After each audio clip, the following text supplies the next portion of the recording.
Okay, so you've seen these, right? Yep, I know you've seen it. None of us can escape at this point, to be honest. Do we really need more of, like, this or this? Nah, I don't think so. I don't think we do. Okay, I do have to admit, sometimes it is actually kind of useful, but only because the search engine itself is actually garbage now, because it's just all AI and sponsored, like, garbage. Like, it's just not helping anyone, is it? But I kind of don't like the fact that I have, like, no option to turn it off. I mean, that's kind of annoying. Yeah, so we got to sort this out. We got to sort this out. Okay, so we're going to be building a browser extension here. Chrome, other browsers. Not Safari though. Sorry, I don't have the money for that developer license. I'm broke, so that's not happening. Sorry about that. Here's how I think it's going to work, but I haven't actually done it yet. So let's hop over to Paint so I can actually like draw this out. So websites are made up of HTML, which is basically a system which divides each element of the page into like specific tags. So this hello corresponds to this tag, this smiley face image that I've drawn here corresponds to this tag here, and this piece of text at the bottom corresponds to this. Now it's nice to know this, but how does this actually help us? All we have to do is find the tag that corresponds to the AI overview. So here's one, here's a little Google page that I've drawn. Someone searched a really nice thing here. All we have to do is find the AI overview tag, and once we find it, then we've got what we want. We know what we need to delete. Unfortunately, it might not be that straightforward to just find AI overview tags. What's more likely is that classes and IDs are used instead. So there could actually be a class which we can use to check for an overview section, or there could be an ID which we use to check for it. So this is probably more likely what we're going to see, but either way, if we can find any of these three things, then that's it. Then that's all we need. So in theory, all we have to do is find what these classes or IDs actually are, and it should be done. Surely it can't be that. Surely it can't be that. Surely it can't be that. Surely it can't be that. And with that explanation out of the way, it's time to actually start doing something. Let's go.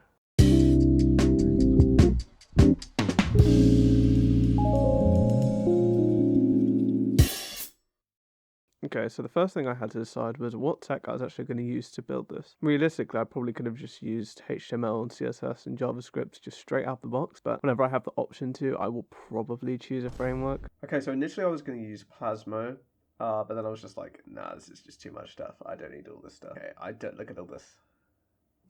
I don't need that much stuff. Then I thought about using this. I found this. Trent Brew kindly made a boilerplate for making Chrome extensions with Svelte 5, but I couldn't be bothered to like make it work for me. To be honest, I was just lazy, just being completely honest. So I actually did try and make this a while ago. I mean, look at this. Look how old this is. I tried this a while ago, so that's just an old repo here, which is basically empty. There's like nothing in it, so I think I'm just going to use this. After I've picked all that stuff, I got the code set up in my editor and we're pretty much good to go. Okay, so I've run the program. Let's see. Let's go to extensions. Should be here now. If we click on this, we should see something. There we go. Nice. This is the very humble beginnings of this extension. So following from the idea that I explained earlier, my first idea was to try and remove the AI overview sections by using some class names that I found. I used good old inspect element and had a look for some class names which I thought would help me out.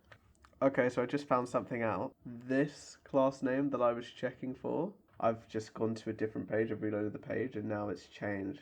I've opened up the browser again, it's changed, so now I know the class names are dynamic. So I cannot use this method anymore. The idea I have is to check for like this logo essentially, and then get like the parent until I can get this div basically. If that makes no sense, that's fine. It might make sense. But I'll be back when I've made some progress on that. This idea about using logos didn't end up sticking because I actually made a really, really good discovery straight after that. Okay, so we've got some good news. I did some scanning around and I found that inside the divs there are these attributes which are called data MCPR, and there's one here, data MCP, as well as data MCPR. That's really good because I know that's like AI stuff right there. MCP, Model Context Protocol, all that agent stuff. And I did a check for these attributes, MCP and MCPR, and then removed them. Discovering these tags was exactly what I needed to guarantee that I was going to remove the right thing in a consistent way. Let's see if this actually works. Okay, let's reload the page. Let's see what happens. We should see. Nice. Nice. Look at that. Elements of length 2. Then we have remove AI overview section because it found the two MCP attributes or divs with MCP attributes and removed them. That is amazing. That's so good. So after implementing that, now it was working properly. That was pretty much it. There was some gaps showing up after I removed the AI overview sections, but I quickly fixed those and then we were pretty much all good.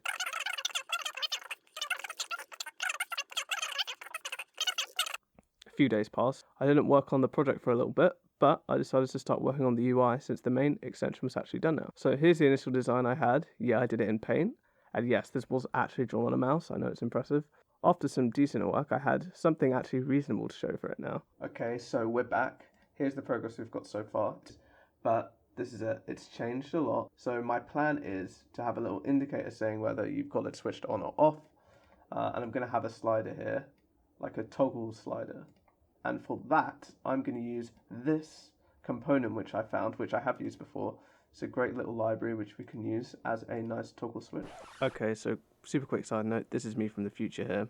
I actually didn't end up using this library in the end. I was having a ton of issues when I was actually building the extension with the pop-up not showing up, and it's because of some versioning issues, but essentially this library didn't work with this particular version of Svelte that I was using. I ended up trying to rewrite this library, and then I found a new library which I thought was compatible, then it wasn't compatible. Then I ended up finding this random example for a toggle slider, and I just like modified it and kind of made it work for me, which proved to be much better. But yeah, that's just for clarity. Just have to clarify that really quick. It's looking good so far. Almost there, almost there. Okay, so my audio for this part got corrupted, but I was basically just explaining how I got the toggle switch to work, because in Chrome extensions, the pop-up is actually kind of separate to the actual like content script, which does the main stuff which you see happening on the screen. That pop-up in the corner is kind of in a separate environment, so you have to like pass messages between them to actually get them to do stuff. So I got that working, and there's a little demo in the background of me actually using the extension, and it kind of worked here. So yeah, that's what I was talking about. And now the extension was basically working, except for the fact that it wasn't. So when I was working on the pop-up, there were some scroll bars that were popping up on the side, which I didn't really like. And I searched remove scroll bar tailwind CSS. Now this caused an overview to pop up in a different part of the page, which completely broke my extension. I had to completely rewrite the extension basically and readjust my approach. Essentially what I found out is there are two types of overviews. There are the normal ones at the top of the page, and then there are like these inlined ones which are a little bit different. So after banging my head against my desk for a couple of days, it was actually fixed. Then I added links to the buttons on the pop-up. But technically at this point in the timeline, the website didn't actually exist yet, so we're just going to ignore that. So there we go. The extension was now done. Now it's on to the website.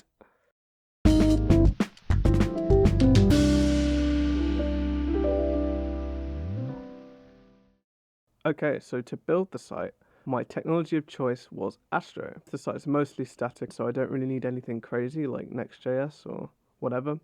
But to be completely honest, I just wanted to try Astro. I've never done it before. I did occasionally throw in some React for fancy animations on the landing page, but that was basically it really. The rest was pretty much static. So I started working on the landing page first and then made my way through the rest of the site. Okay, so it's been a while.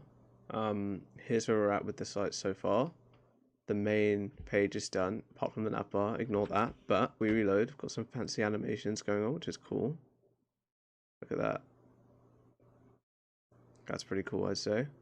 This should go to an install page, which doesn't exist at the moment. I would say it's looking pretty good so far. I've just got to do the nav bar and all the other stuff. Then we should be good. Okay, so I've been doing some work and I've done the donate page. The home page is still there. The home page is working great. If it wants to load, the home page is still working as well. This is good. The only problem is I realized that I didn't make anything responsive, so it looks like that. So yeah, I've got to go back through everything now and make it responsive. This is going to be annoying, I can tell. Okay, so after a lot of effort, it's all responsive now. So if I go to the home page, and if I squeeze the page down, it should still maintain its size. That's good stuff. Now I've just got to make the install page and the about page, and then the site is done. After that, I made the install, about, and privacy pages, but this time I did not forget to make those responsive as well. Next thing to do was to containerize the app so I could run it on my server. To do this, I used Docker, and unsurprisingly, I did not get it on the first try. I've been trying for so long. Did this, I ran the command, but this, why? I don't understand. So I think I got something working after yanking this. This website is great, this article is so useful. I just copied and pasted basically everything from it, and now for some reason it wants to work. So I think now I'm going to try and set this up for myself, see if I can get this working on my own terms, because there's some things about this setup which I like, some things which I don't like. I want to have multi-stage builds, so things are a bit smaller, and this is dev mode as well, so I want to change that so I can build it properly. Basically, I didn't record anything for the next few days because I was just struggling through everything. We're now onto the final and the most grueling stage, which is containerizing and deploying everything. After struggling to write the Docker file for a while, I finally got it working. Then I set up Caddy as a reverse proxy on my local machine using Docker Compose. Now all I had to do was just set this up for production instead and deploy it. It really can't be that hard, can it? Can it? Can it?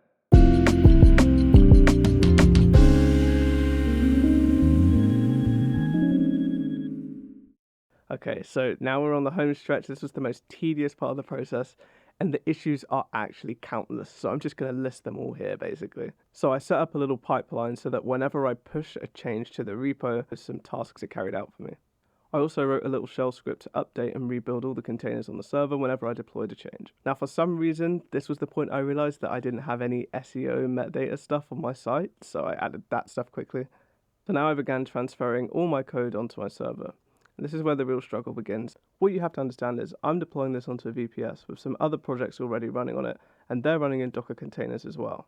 So initially, for some reason, I thought it would be a good idea to give the new project's containers the same names as the old project's containers and the same ports to run on, which makes no sense looking back at it now.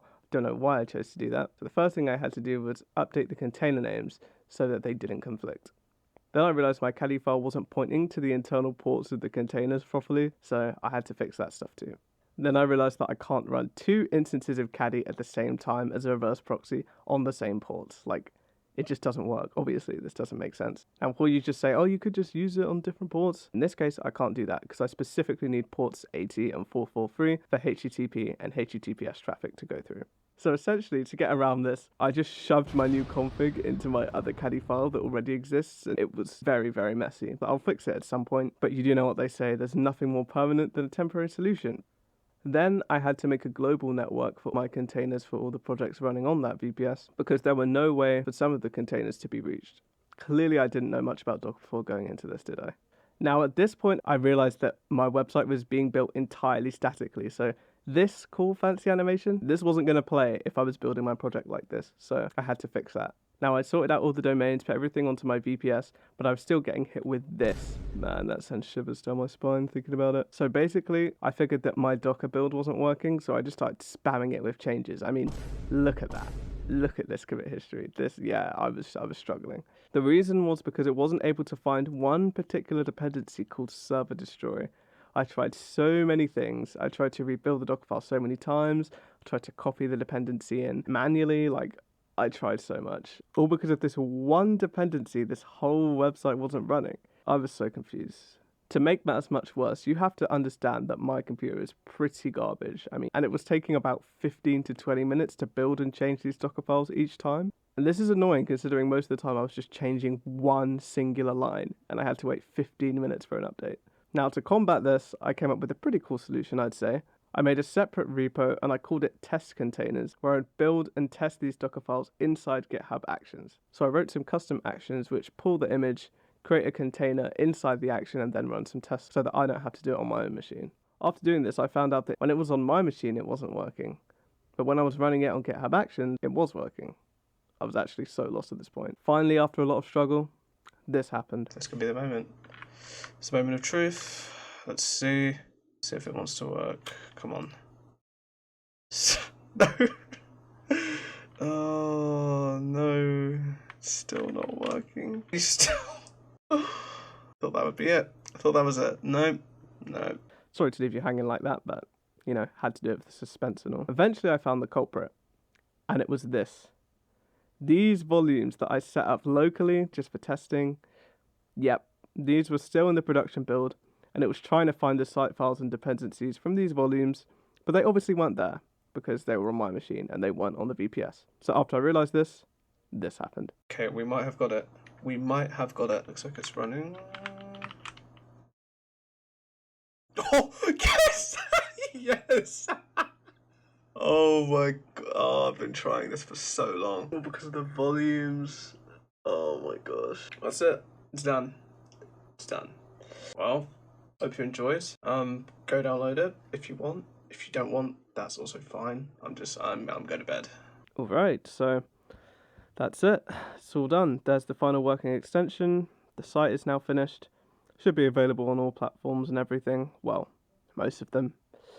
As I said before, the code's up on my GitHub. I'll link it in the description if you want to go and look at that. If you like the extension, it helps you out, tell your friends about it or something. And if you feel really, really generous, consider supporting with the Ko-Fi link or buy me a coffee link in the description. Now, if you like the video, subscribe, like, I guess, do all that stuff. I've never made a video like this before, so it's probably pretty scuffed, but this is my first one, so I hope it only gets better from here. If you are interested in seeing more stuff like this, then do let me know. I'll probably continue to make these because this was pretty fun to make. And I actually wrote all of the music for those transition parts, and if you want to see more of my music stuff, then check out my other channel, which is right here. And before you say it, yes, I know there's already extensions that can do this stuff, but it was more fun this way, let's be honest.